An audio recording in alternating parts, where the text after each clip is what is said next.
Video देखा आपने। इस वीडियो में एक छात्र का गुस्सा नहीं, उसकी लाचारी और उसकी निराशा का सीधा प्रदर्शन है ये। और उस निराशा की चीखें इन पुलिस वालों को शायद सुनाई ही नहीं दे रही हैं। वो जितनी तेज लाठियां बरसा रहे हैं, उतनी ही भद्दी गालियां भी दे रहे हैं। अब जरा सोचिए, ये बच्चों का भविष्य, बच्चों की आशाएं, उनकी उम्मीदें किन हाथों से तोड़ी जा रही हैं। लाठियां बरसाने में किसी तरह की कोई कमी नहीं हो रही है और वो बेबस लाचार छात्र बस यही चिल्ला रहा है कि मुझे मारो सर, मुझे मारो। सवाल ये है, जब प्रोटेस्ट शांतिपूर्ण करने का आह्वान था तो मारपीट में कैसे बदला, और बदला भी तो ऐसी मारपीट, ऐसी बर्बरता।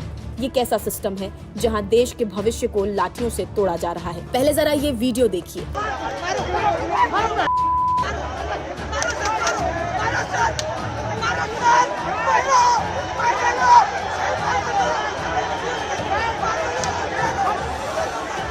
अब ये वीडियो देखने के बाद ये दूसरा वीडियो देखिए, जहां घटना के दौरान आम आदमी पार्टी के वरिष्ठ नेता संजय सिंह प्रदर्शनकारी छात्रों के बीच पहुंचने की कोशिश करते नजर आए। इस दौरान सुरक्षा बलों ने उन्हें आगे बढ़ने से रोकने का प्रयास किया, जिसके चलते धक्का मुक्की की स्थिति बन गई। बाद में आम आदमी पार्टी के नेता मनीष सिसोदिया, आतिशी और संजय सिंह बैरिकेड पार कर प्रदर्शनकारियों तक पहुँचे और उनके समर्थन में मौजूद रहे।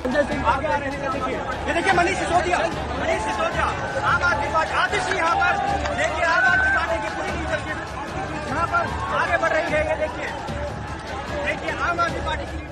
दरअसल दिल्ली के जंतर मंतर पर छात्रों का प्रदर्शन उस वक्त हिंसक झड़पों में बदल गया जब प्रदर्शनकारी संसद की ओर मार्च करने लगे। सुरक्षा बलों ने उन्हें रोकने के लिए बैरिकेडिंग की, जिसके बाद धक्का मुक्की, लाठी चार्ज और कुछ जगहों पर पथराव की घटनाएं सामने आई हैं। कई प्रदर्शनकारियों को हिरासत में लिया गया। घटना के बाद अब सवाल सिर्फ कानून व्यवस्था का नहीं, बल्कि लोकतांत्रिक विरोध और पुलिस कार्रवाई दोनों पर उठ रहे हैं। जंतर मंतर पर पिछले कई दिनों से छात्र अपनी मांगों को लेकर धरना दे रहे थे। तय कार्यक्रम के तहत प्रदर्शनकारियों ने संसद की ओर मार्च शुरू किया। पुलिस ने पहले से बैरिकेडिंग कर रखी थी और केरल हाउस के पास प्रदर्शनकारियों को रोक दिया गया। जब भीड़ आगे बढ़ने की कोशिश करने लगी तो पुलिस और प्रदर्शनकारियों के बीच धक्का मुक्की शुरू हो गई। इसके बाद सुरक्षा बलों ने लाठी चार्ज किया और भीड़ को तितर बितर करने की कोशिश की। घटनास्थल से सामने आए वीडियो में भगदड़, अफरा तफरी और कुछ जगहों पर पथराव जैसी घटनाएं भी दिखाई दे रही हैं। हालांकि ये स्पष्ट नहीं है कि पथराव किस पक्ष से शुरू किया गया और पत्थर मौके पर पहुंचे कैसे। इस संबंध में आधिकारिक जांच या पुष्टि का इंतजार है। पुलिस ने कई प्रदर्शनकारियों को हिरासत में लिया और पूरे इलाके में सुरक्षा व्यवस्था और कड़ी कर दी गई है। पुलिस का कहना है कि संसद की ओर बढ़ने की अनुमति नहीं थी और कानून व्यवस्था बनाए रखने के लिए आवश्यक बल प्रयोग किया गया। वहीं प्रदर्शनकारियों का आरोप है कि उनका आंदोलन शांतिपूर्ण था और उन पर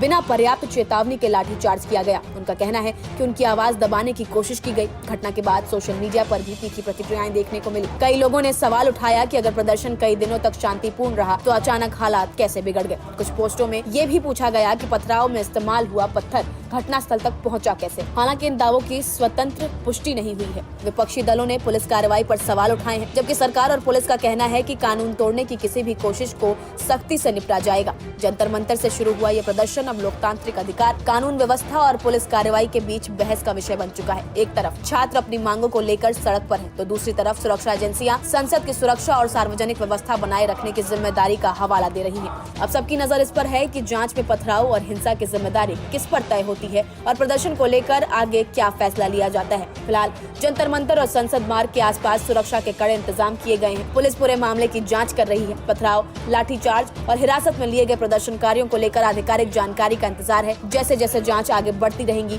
तस्वीरें और साफ होती रहेंगी। निष्पक्ष मतलब News 24।